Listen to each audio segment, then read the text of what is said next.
guys. Welcome to episode number 14 of the PowerPlatform Did You Know series.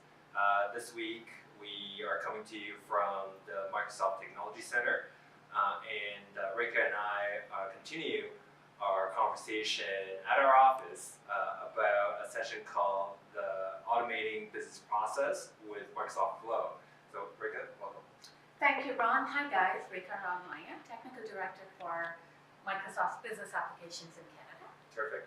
So Rekha, the interesting thing in this session, apart from introduction to the business process flow, is this combination of using model-driven apps with business process flows that I think creates a lot of possibilities for our customers. Absolutely. So I'm wondering if you can kind of help us understand what's the potential in that combination.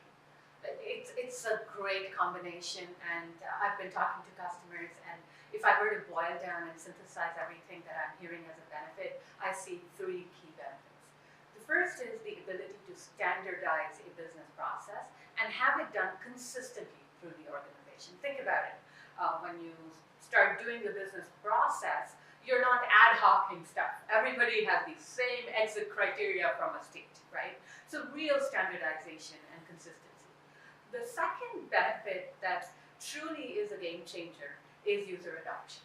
Think about how many new people join our companies. Think about how many role changes organizations have.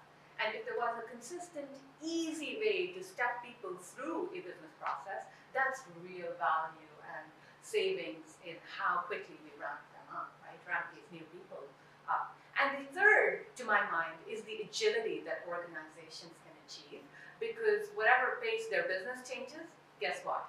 The standardization and the business process flow within the application actually keeps pace with that change within the real business.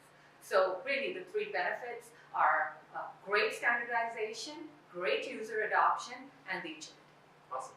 Thanks, Rekha. And guys, please enjoy the session. As always, let us know what you like, what you don't like, and what you'd like to see us cover in future episodes. So until the next episode, thanks for watching.